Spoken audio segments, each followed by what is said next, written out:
Halo pemirsa, kembali Anda menyaksikan Halo Indonesia. Dan seperti biasa selama 1 jam ke depan kami akan menghadirkan beragam informasi. Seperti apa, Men? Ya, yang pasti informasi terkini dan juga inspiratif sudah kami siapkan untuk Anda pemirsa. Di antaranya adalah Komnas HAM tetap tolak penetapan sanksi kebiri.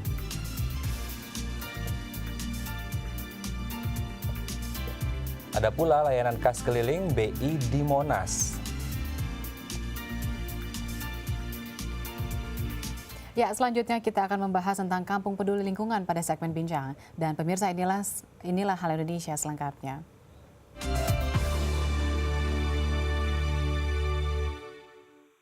Hukum pidana penjara selama 10 hingga 20 tahun yang diberikan bagi para pelaku kejahatan seksual kini akan ditambah dengan sanksi kebiri kimiawi. Ya, namun bagi Komisi Nasional Hak Asasi Manusia, kebiri merupakan pelanggaran HAM. Data Komisi Perlindungan Anak Indonesia menyebutkan jumlah pelecehan seksual terhadap anak meningkat setiap tahunnya. Di tahun 2015 tercatat 2.898 kasus kekerasan terhadap anak terjadi, di mana 59% diantaranya merupakan kekerasan seksual. Sementara untuk anak yang menjadi korban kekerasan di lingkungan masyarakat jumlahnya rendah, yaitu 17,9%. Meningkatnya kasus kekerasan seksual membuat pemerintah mengeluarkan peraturan pemerintah pengganti undang-undang atau Perpu nomor 1 tahun 2016 tentang perubahan kedua atas Undang-Undang nomor 23 tahun 2002 tentang perlindungan anak. Perpu ini mengatur mengenai hukuman kebiri pada pelaku kejahatan seksual terhadap anak. Menanggapi hal tersebut, Komisi Nasional Hak Asasi Manusia atau Komnas HAM tidak menyetujui sanksi hukuman kebiri kimiawi. Sanksi pidana mulai dari penjara paling singkat 10 tahun dan paling lama 20 tahun, serta penjara seumur hidup dirasa cukup bagi para pelaku kejahatan seksual.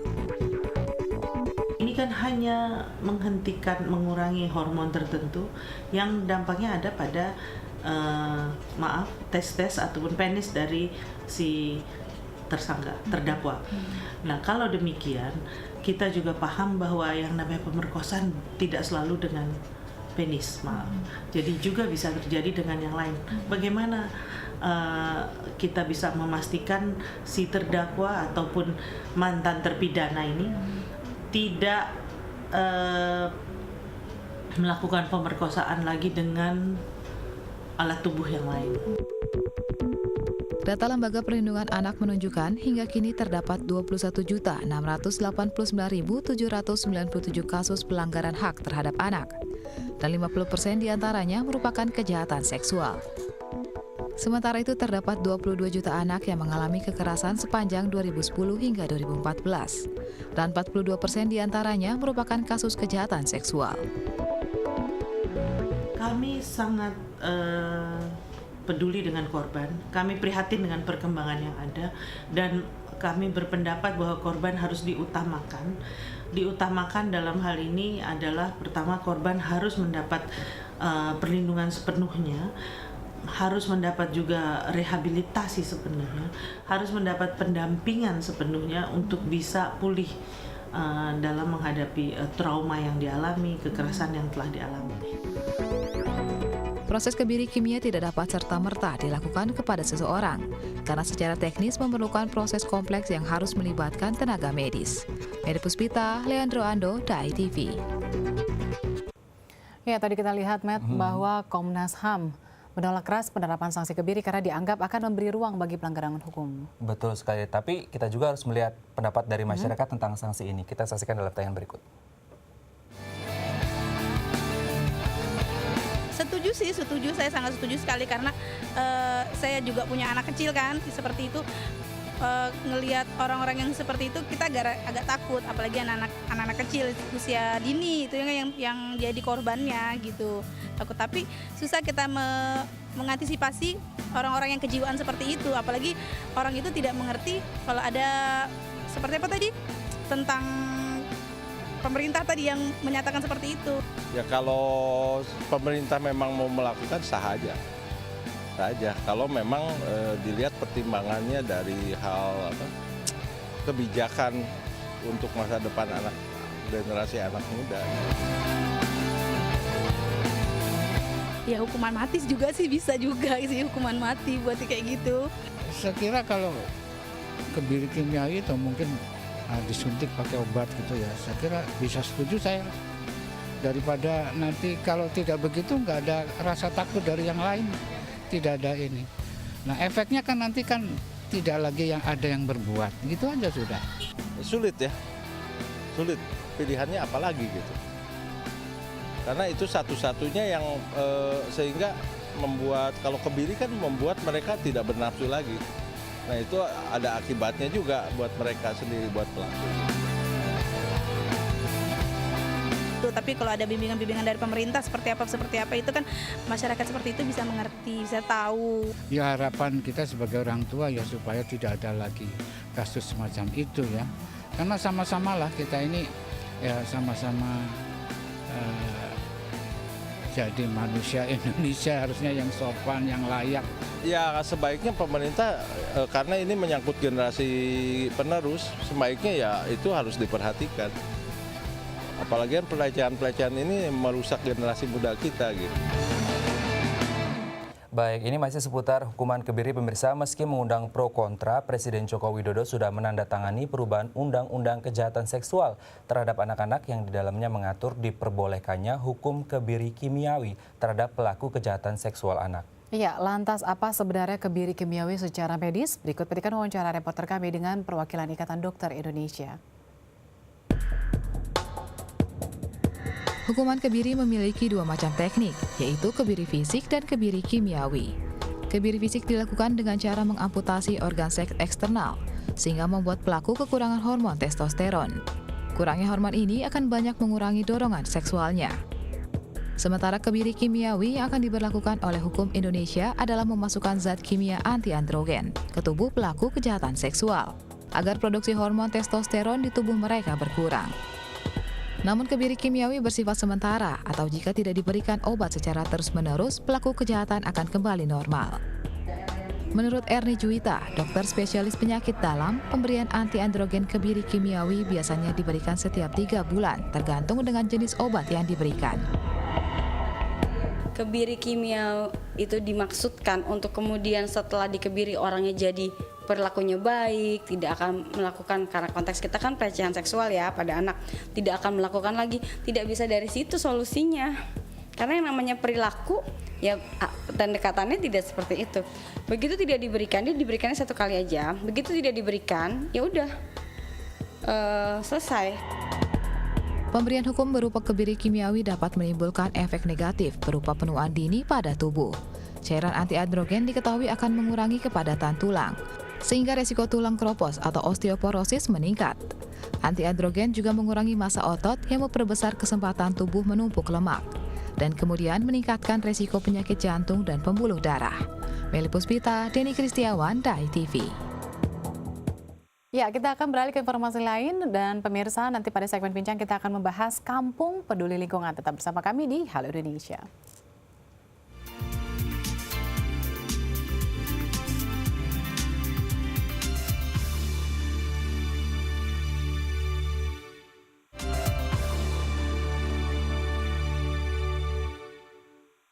Baik, Anda masih bersama kami di Halo Indonesia dan dalam segmen bincang kali ini kita akan membahas tentang Kampung Peduli Lingkungan. Karena sekarang ini banyak kemudian warga yang sudah acuh tak acuh dengan kebersihan yang ada di lingkungannya nih, Vincent. Nah, kemudian ini ada sekelompok warga di RT 16 Kelurahan Binong, Tangerang, Banten. Ini yang kemudian inisiatif untuk sama-sama membersihkan lingkungan dan akhirnya RT ini menjadi RT percontohan, luar biasa. Nah, RT-nya di mana sih? Nanti RT 16 ya. RT 16 Binong ya. RT 16 di Binong ya. Okay. Yang pastinya ini diinisiasi oleh seorang pria ketua RT? Pria sekaligus ketua RT 16 yang sangat luar biasa dan telah hadir bersama kita di Studio Halo Indonesia, yakni Bapak Suyadi SEMSI selaku Ketua RT 16 Binong Permai, Tangerang. Namun sebelum kita berbincang lebih lanjut dengan beliau, bagaimana kemudian apa yang menginspirasi beliau untuk membuat RT-nya ini menjadi bersih? Kita saksikan dulu tayangan berikut. Menciptakan wilayah yang ramah lingkungan serta memiliki kepedulian terhadap isu pemanasan global adalah dasar dari terbentuknya Kampung Peduli Lingkungan. Kampung Peduli Lingkungan yang menerapkan metode 3R yakni reuse, dan recycle ini merupakan hasil gagasan dari sekelompok warga RT 016, RW 12, Blok BB, Kelurahan Binong, Tangerang. Dikenal dengan sebutan Kampung Peduli Lingkungan, kampung ini memiliki berbagai kegiatan positif yang bertujuan untuk meningkatkan penghijauan. Salah satunya dengan membuat lubang biopori. Dibuat dengan kedalaman 1,5 meter, warga menggali tanah di sekitar tempat tinggalnya untuk dijadikan lubang biopori. Selain bertujuan untuk meningkatkan air tanah dan mencegah banjir, lubang biopori ini juga dapat menjadi wadah dalam pembuatan pupuk organik dengan cara membuang sampah organik ke dalam lubang biopori. Tak heran jika saat ini warga mampu membuat kompos kering dan cair seperti kompos Takakura dan kompos mol berkat pelatihan yang didapat dari Badan Lingkungan Hidup Kota Tangerang pada 5 Maret 2016 lalu. Tak hanya fokus pada lubang biopori, para warga juga memanfaatkan lahan kosong yang ada di sekitarnya dengan menjadikan lahan tersebut sebagai taman toga atau tanaman yang berisikan tanaman obat-obatan. Upaya dan kontribusi yang diberikan oleh warga dalam menjaga lingkungannya diharapkan tidak hanya menghasilkan pengetahuan positif saja, tapi juga dapat semakin meningkatkan kepedulian dan rasa cinta terhadap lingkungan. Baik, ini perumahan Binong Permai ada di Kelurahan Binong dan Kecamatan Curug. Tapi kalau kita mencoba melihat data dari Kabupaten Tangerang, ini sendiri di Tangerang ada 29 kecamatan yang memang termasuk dalam Kampung Kumuh. Memang proyek atau target untuk dibersihkan dan terdapat 469 kampung kumuh yang memang targetnya pada tahun 2018 ini akan selesai, jadi bersih. Nah, mungkin ini salah satu proyek di Binong Permai ini swadaya masyarakat. Iya. Dan diinisiasi oleh salah satu ketua RT, tapi juga bisa membangun masyarakat atau menggerakkan masyarakat untuk melakukan perubahan bagi lingkungannya. Ya? Betul sekali. Langsung kita sapa narasumber kita hari ini ada Pak Suyadi. Halo Pak Suyadi, apa kabar? Alhamdulillah baik, Mas Met, Mbak Vince. Oke, selamat datang di Halo Indonesia Pak Suyadi. Ya, terima kasih. Ini kalau kita lihat tadi ini sangat luar biasa. Teman-teman juga warga di RT 16 ini sangat solid ya Pak ya untuk saling bahu-membahu, saling bekerja sama gotong royong membersihkan. Apa yang kemudian menginspirasi pertama kali Pak Suyadi untuk membuat program Kampung Peduli Lingkungan ini? Ya, Mas Met, pertama kali sebenarnya itu mimpi kami memiliki lingkungan yang indah dan asri gitu. Karena kami kan rumah sangat sederhana ini ya, jadi kami harus swadaya untuk menciptakan lingkungan yang indah dan asri.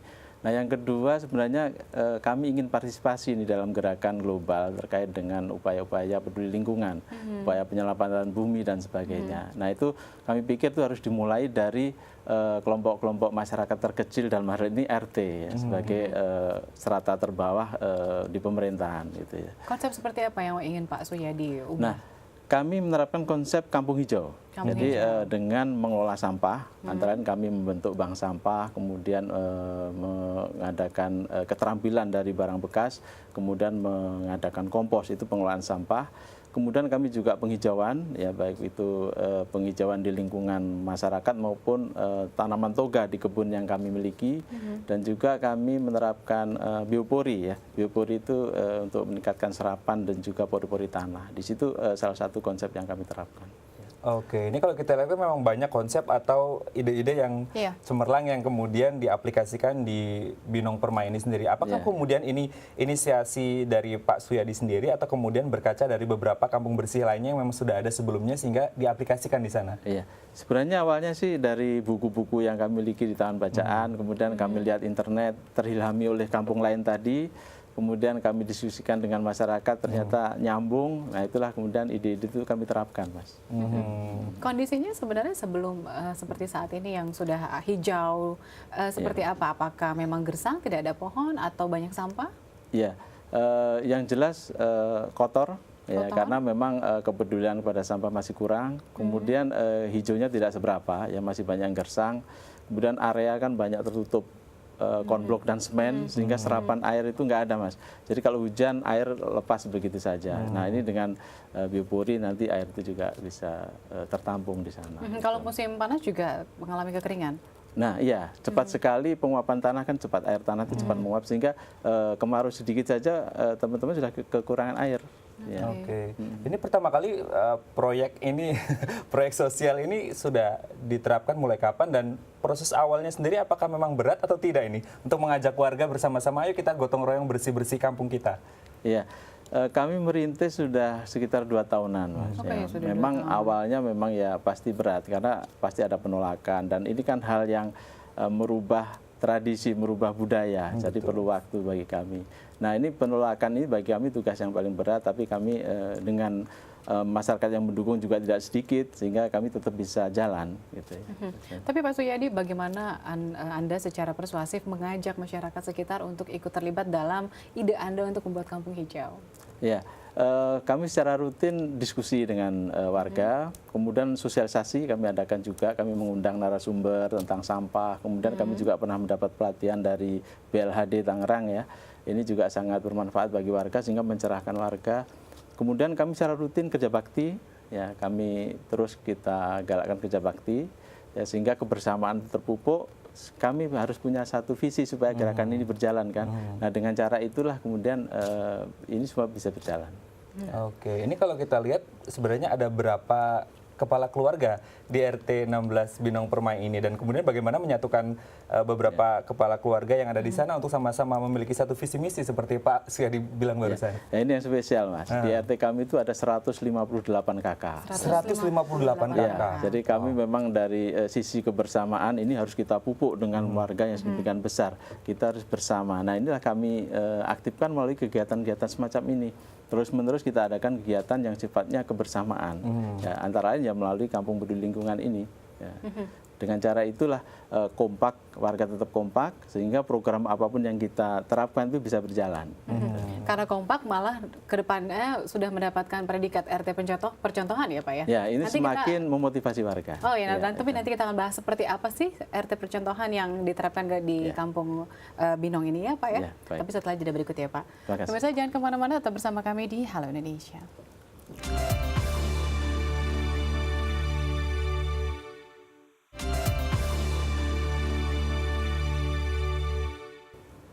Baik, Anda masih bersama kami di Bincang Halo Indonesia, dan kalau kita berbicara tentang perhatian pemerintah, ini sebagai salah satu kecamatan di Kabupaten Tangerang, ini memang Pemkab Tangerang sudah bekerja sama dengan Kemenpu PUPera. Ini sendiri ada namanya peningkatan kualitas kawasan pemukiman atau PK2P seperti itu, dan memang ini ditujukan untuk kawasan-kawasan pemukiman yang ada di seluruh Kabupaten Tangerang, dan harapannya adalah teman-teman atau warga di seluruh Kabupaten Tangerang di kecamatan manapun ini bisa mengaplikasikannya dalam kehidupan sehari-hari, khususnya nah ini di Binong Permai yang teman-teman sudah swadaya sendiri melakukannya. Ini sangat luar biasa. Kita kembali ke Pak Suyadi. Pak Suyadi, tadi kalau kita lihat sebelum break kita berbicara tentang RT percontohan. Nah, kemudian bagaimana RT percontohan ini apa saja aktivitas yang ada di dalamnya sehingga akhirnya kemudian dikategorikan sebagai RT percontohan? Ya, di samping kampung hijau tadi ya, kita kampung hijau kan ada bank sampah ya, kita lihat bank sampah itu kita mengelola, kemudian memilah dan seterusnya, sehingga sampah itu konsep 3R kita terapkan. Kemudian ada kerajinan dari barang-barang bekas ya. Jadi sampah-sampah rumah tangga itu sudah dari awal sudah dipilah, sehingga barang yang bisa dimanfaatkan untuk kerajinan akan dimanfaatkan untuk membuat kerajinan.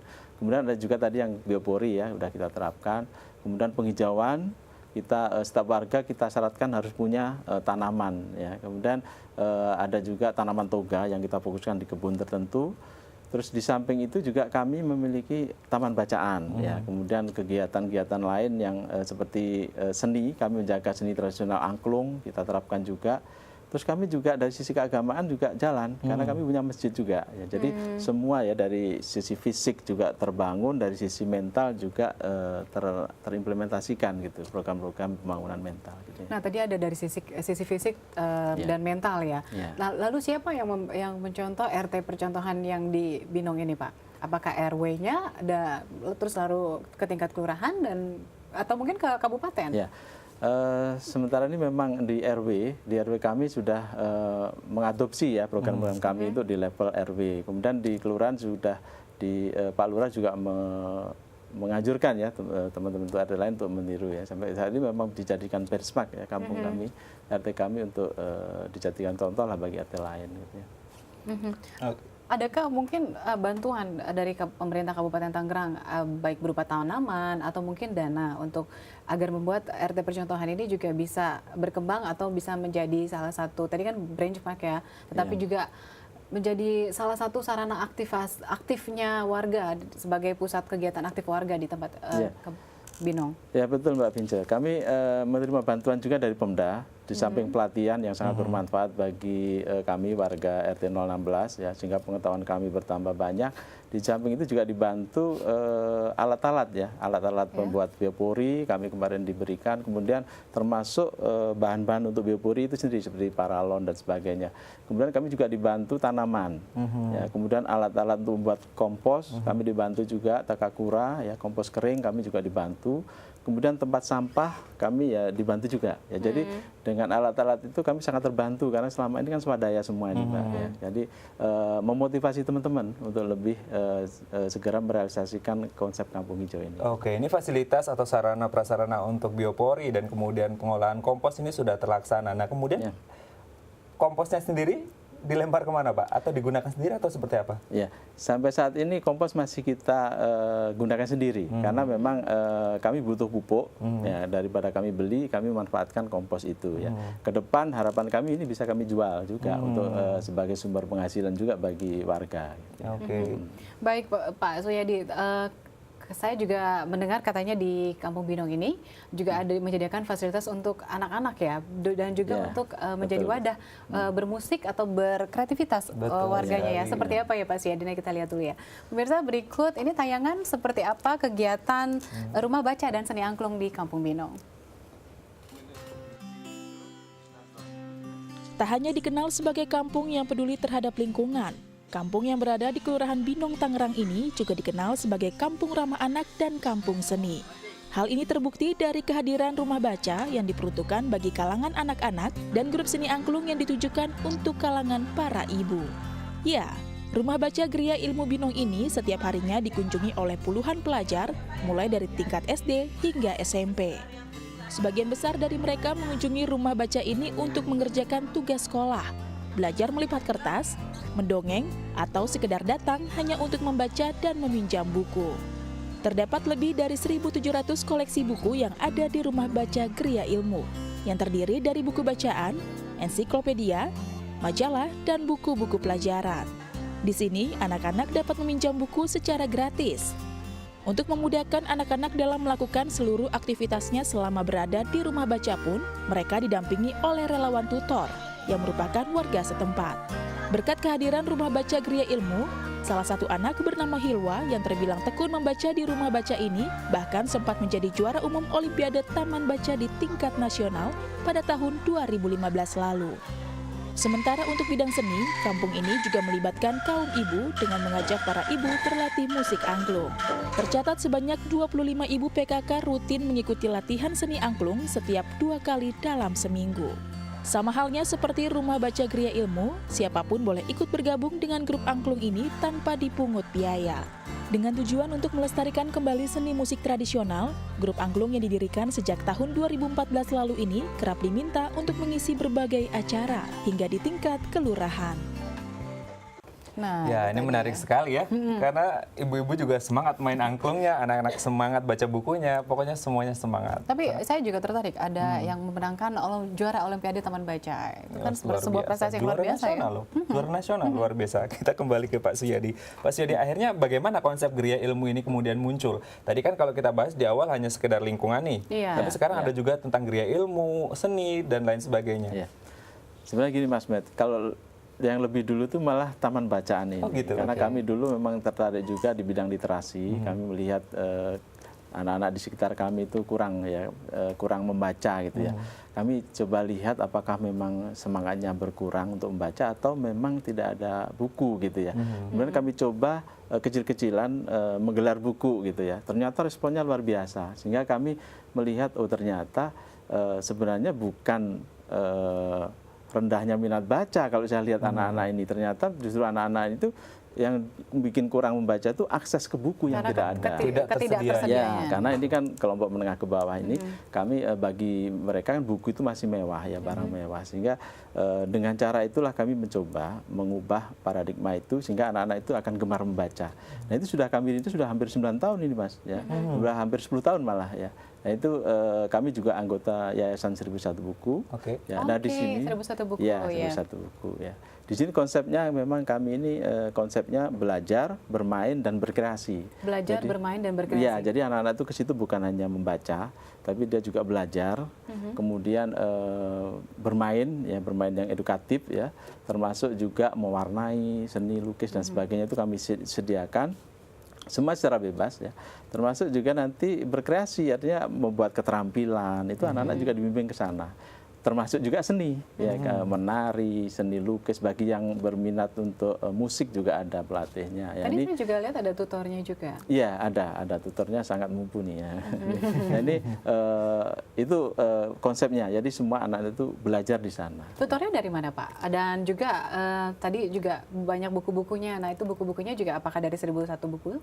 Ya, kami bangun ini dengan konsep swadaya. Jadi buku yang utama memang dari swadaya kami. Ya, kami kadang ya door to door untuk mencari buku.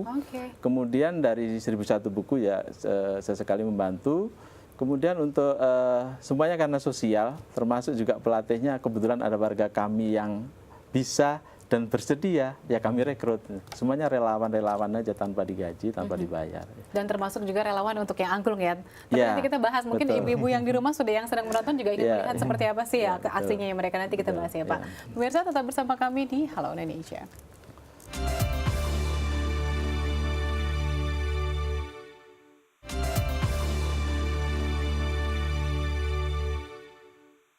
Baik, Anda masih bersama kami di Bincang Halo Indonesia, dan kalau kita berbicara tentang inisiatif, kemudian ide cemerlang ini muncul dari seseorang yang memang sangat peduli dengan lingkungan, dan kita yakin bahwasanya kita harapkan tidak hanya terjadi di Binong Permai ya, tapi juga seluruh Indonesia, karena memang program dari pemerintah ini sendiri adalah untuk ya sama-sama kita bersih-bersih lah. Tidak harus pemerintah yang selalu turun, tapi juga swadaya masyarakat juga harus dikembang luaskan lah. Karena memang ini juga perlu kesadaran masing-masing dari individu. Karena kalau pemerintah saja yang turun tapi warganya tidak kemudian sadar, ya percuma. Betul. Ya. Diperlukan keterlibatan masyarakat tentunya. Betul ya. sekali. Kita kembali ke Pak Suyadi. Baik, Pak Suyadi, ini kalau kita lihat, tadi kita lihat ya ada tayangan ibu-ibu yang main angklung, sangat semangat sekali ya. Ini merupakan kalau di sekolah ini namanya ekstrakurikuler ya. Ini ekstrakurikuler dalam rumah tangga. Ekstrakurikuler RT. RT. Nah, bagaimana kemudian respon ibu-ibu yang ada di sana, selain kemudian mengurusi rumah tangga masing-masing, mereka ada kegiatan lain di luar? Seperti apa? Jadi awalnya sebenarnya kami angklung ini untuk anak-anak awalnya gitu ya. Kemudian tiba-tiba ibu-ibu ini tertarik mencoba. Udah pelatihnya juga siap, akhirnya kita coba terlatih. Ternyata hasilnya bagus. Jadi bagi ibu-ibu ini ternyata semangatnya juga tinggi dan bisa berlatih dengan baik, bisa ditampilkan malah Mas. Jadi di panggung-panggung misalnya kita ada acara bisa kita tampilkan. Jadi di sela-sela kegiatan mereka masih bisa gitu untuk ikut angklung ini. Gitu. Saya penasaran seperti apa sih kepiawaian mereka menggunakan alat musik angklung ini?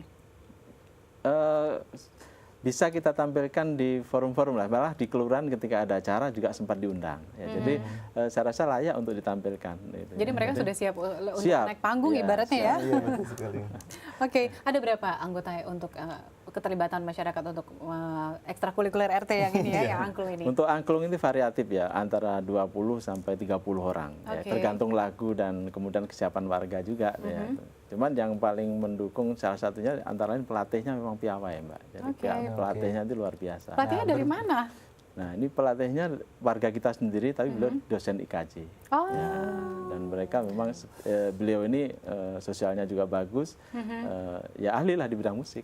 Berarti ditangani oleh orang yang tepat ya? Dan semuanya gratis. Jadi jadi kalau warga tidak semangat itu terlalu saya rasa.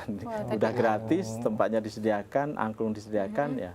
Jadi sekaligus melestarikan budaya. Enak banget ya, jadi anggota bagian dari RT Binong Permai ini ya. Karena disediakan berbagai fasilitas dari taman baca, tempat bermain untuk aktivitas untuk anak-anak, dan juga kegiatan bermain musik yang bisa disalurkan ya, sehingga ibu-ibu tidak hanya bergosip ya, tetapi juga ikut aktif dalam aktif dalam kegiatan yang lebih seni atau lebih bisa mengekspresikan emosi mereka. Kayaknya Vince semangat sekali ya. Iya, karena bermain angklung juga sepertinya ya. Saya kebetulan punya satu set angklung tapi saya nggak bisa maininnya. Oke, kembali ke Pak Suyadi. Pak Suyadi, ini kalau kita lihat ibu-ibunya semangat. Nah, kemudian apakah ada kegiatan rutin juga khusus untuk bapak-bapaknya?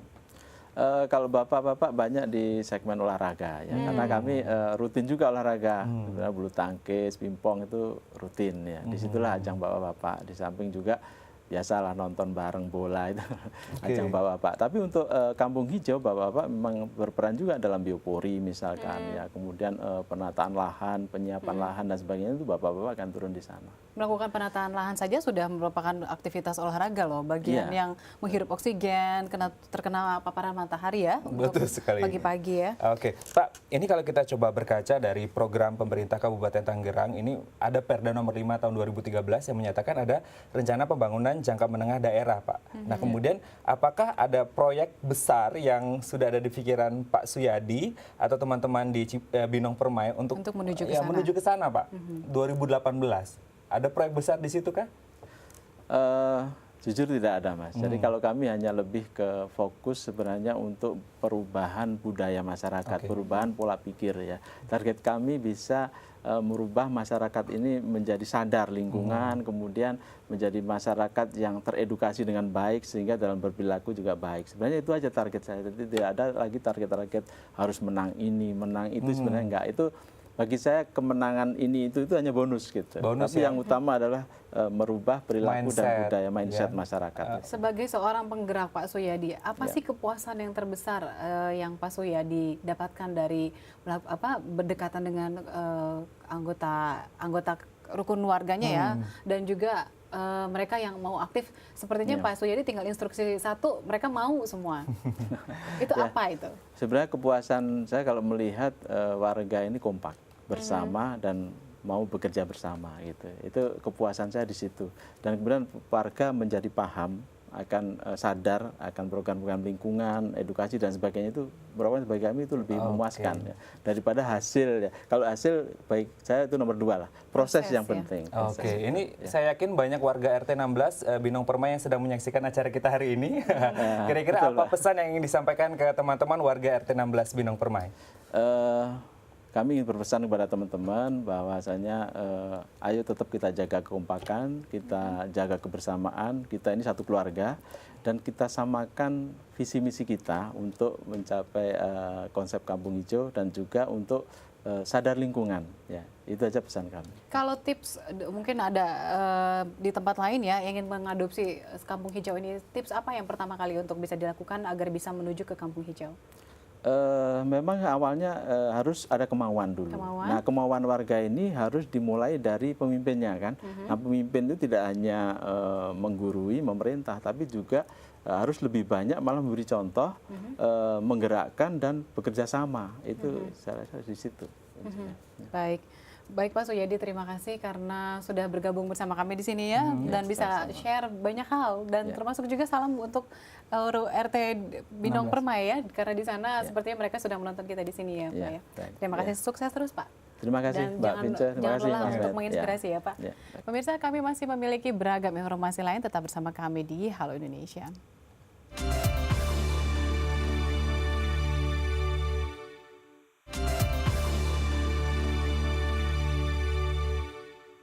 Ya, dibuka selama 1 bulan, masyarakat dapat menukar rupiah pecahan kecil mulai dari Rp2.000, Rp5.000, Rp10.000, dan Rp20.000 tanpa dipungut biaya melalui mobil penukaran BI di Monas. Tahun ini kebutuhan rupiah pecahan kecil diperkirakan meningkat 5 hingga 10% dibandingkan dengan tahun lalu. Untuk itu Bank Indonesia membuka layanan kas keliling untuk memudahkan masyarakat yang ingin menukarkan rupiah pecahan kecil.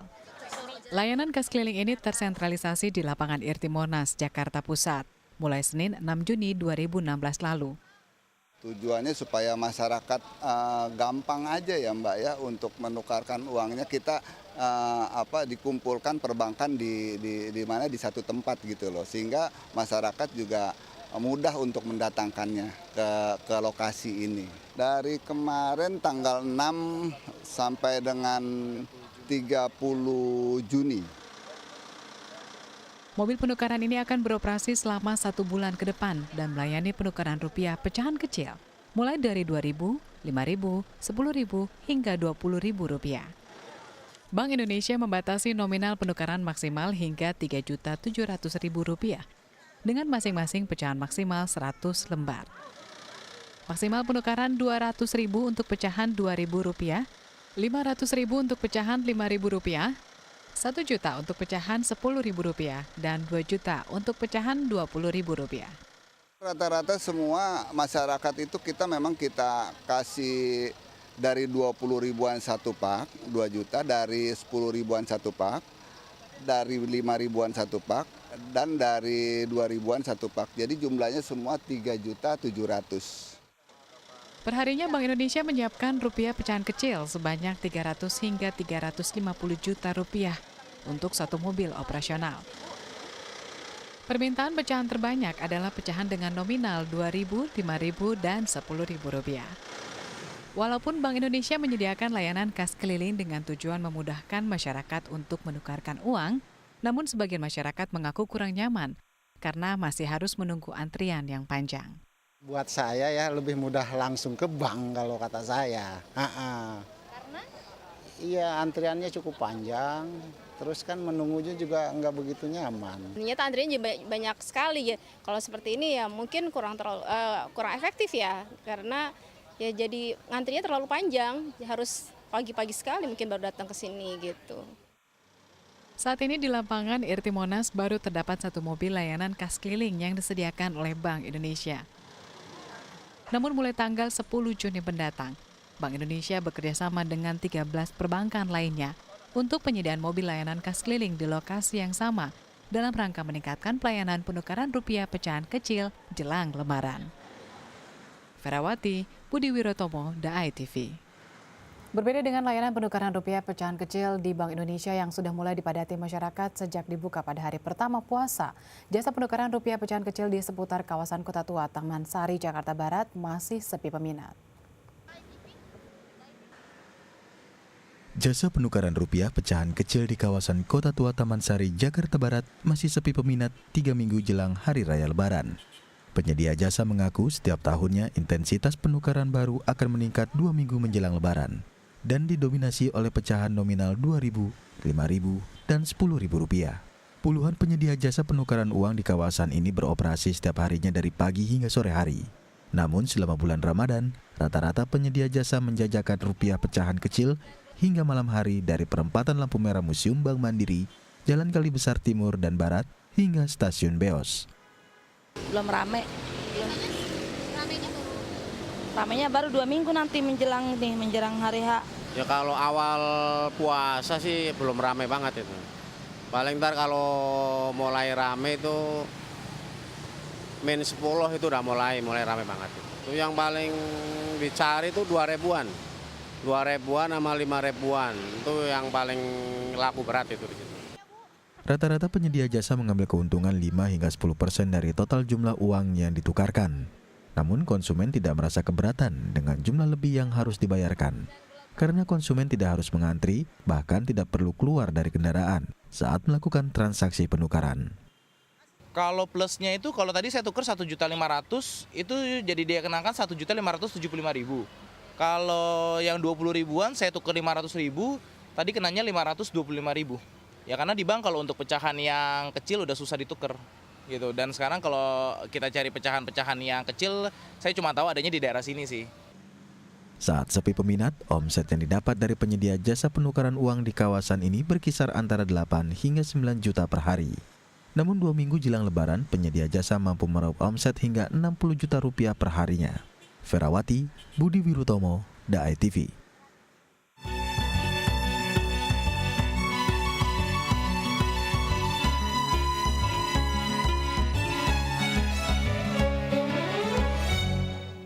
Ya, pada bulan Ramadan, Balai Besar Pengawasan Obat dan Makanan DKI Jakarta atau BPOM DKI Jakarta terus melakukan pengawasan terhadap pangan kemasan dan pangan siap saji. Pengawasan ini terus dilakukan sejak 2 bulan sebelum puasa hingga menjelang Idul Fitri. Jelang bulan suci Ramadan, banyak masyarakat yang memanfaatkannya dengan berjualan makanan berbuka puasa. Penjajah makanan dadakan ini biasanya berada di pinggir-pinggir jalan dan di kawasan yang ramai dilalui orang. Balai Besar Pengawasan Obat dan Makanan DKI Jakarta atau BBPOM DKI Jakarta terus melakukan operasi pasar di beberapa pasar di DKI Jakarta. Hasilnya, banyak produk makanan olahan kemasan yang belum memiliki izin edar dan kadaluarsa. Dari hasil pengawasan, BPOM DKI menemukan 45 produk dengan jumlah 1.476 barang yang tidak memiliki izin edar pada tahap pertama, dan 21 produk dengan jumlah 1.779 barang tanpa izin edar di tahap kedua. Tak hanya melakukan pengawasan terhadap makanan olahan kemasan, BPOM DKI juga melakukan pengawasan terhadap pangan jajanan di beberapa tempat penjualan pangan berbuka puasa. Petugas BPOM DKI telah mengambil sampel pangan berbuka puasa yang akan diuji di laboratorium untuk mengetahui apakah terdapat kandungan zat berbahaya bagi tubuh manusia. Jadi kami sudah sebulan yang lalu melakukan intensifikasi pengawasan pangan. Kemudian kita menemukan pangan olahan terkemas impor yang tanpa izin edar. Jadi kami menemukan di hulu, yaitu diimportir sebanyak lebih ratusan item, kalau jumlahnya ribuan item ya. Kemudian barang-barang ini, pangan yang tanpa izin edar ini kami lakukan pengamanan sehingga tidak bisa diedarkan. Selaku Kepala BPOM DKI Jakarta, Dewi menghimbau masyarakat untuk lebih cermat dalam memilih dan membeli makanan untuk berbuka puasa. Ia juga memberikan tips menjadi konsumen cerdas, yaitu dengan memperhatikan kemasan, izin edar, dan tanggal kadaluarsa produk. Perhatikan kalau kita mau membeli tahu, ya itu kalau kenyal banget, ya kita harus waspada, siapa tahu dia pakai boraks. Mie ya hindari mie basah. Lebih baik kita membeli mie telur. Kan mie mentah kemudian dimasak sebentar gitu dengan air mendidih atau air matang. Jadi hindari yang mie basah karena kemungkinan besar tidak hanya mengandung formalin tapi boraks. Lydia Agustin, Denny Kristiawan, DAI TV. Bagi Anda yang ingin menikmati serunya berburu kuliner khas Ramadan atau takjil untuk berbuka puasa di kawasan Masjid Raya Pondok Indah, Jakarta Selatan, terdapat Bazar Ramadan yang menjajakan aneka kuliner khas Ramadan. Ya, lantas kuliner Ramadan apa saja yang ada di Masjid Pondok Indah? Berikut liputannya.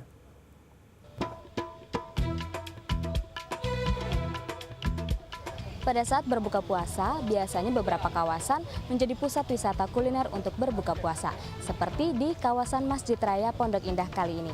Lalu apa saja yang ada di sini? Mari ikuti saya.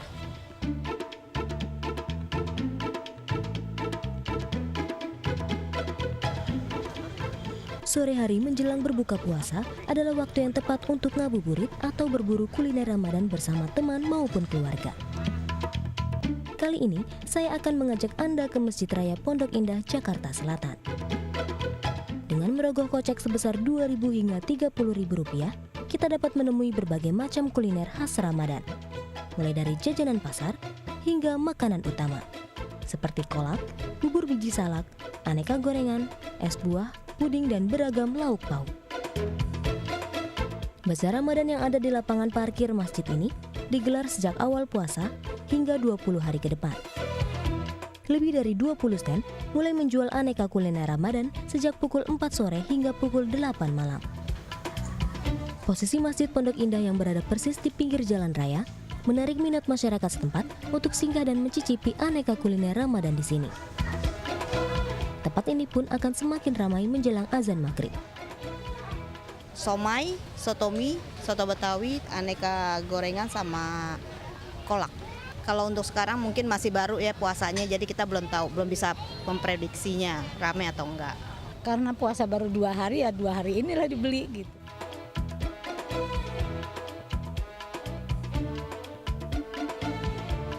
Oke, terima kasih Bu. Nah, ini dia kolak yang sudah saya beli untuk menu berbuka puasa nanti. Bagi Anda yang ingin membeli menu takjil, jangan lupa memperhatikan keadaan dari makanan agar tetap aman dikonsumsi. Lydia Agustin, Denny Kristiawan melaporkan. Ya, dalam memilih menu berbuka puasa, masyarakat cenderung tidak memiliki waktu untuk membuat makanannya sendiri sehingga terpaksa membeli di luar. Lantas bagaimana cara masyarakat untuk cermat memilih makanan dan minuman berbuka puasa yang aman bagi tubuh? Berikut liputannya.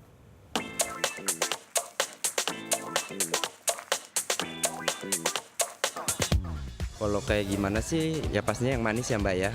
Kalau misalnya manis kan memang udah diajarin untuk seperti itu gitu. Tapi yang pastinya saya lebih suka yang lebih agak dingin sih. Kurma, kalau saya kurma, air putih, habis itu sholat, baru makanan besar. Biasanya awalnya manis dulu, kayak kolak, kadang kurma gitu. Karena kan kalau puasa kan haus atau apa, buat ada energinya, pakai yang manis-manis dulu.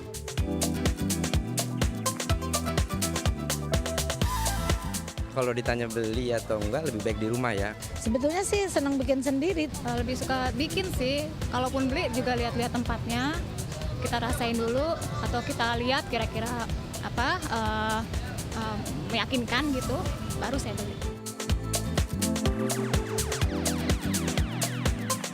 Ya karena memang kebutuhannya saya sekarang beli ya. Karena nggak ada yang makan ya, hanya berdua, jadi lebih baik beli yang praktis dan murah.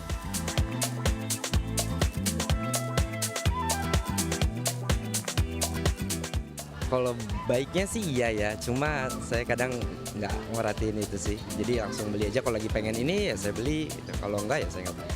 Iya, kita lihat kalau pewarna yang pewarna yang bukan makanan kan warnanya terlalu mencolok tuh, saya nggak mau gitu. Kalau warna yang alami, misalnya merah gula merah atau apa, saya beli. Ya pemirsa, berikut ini perakiraan cuaca untuk sejumlah kota besar di Indonesia.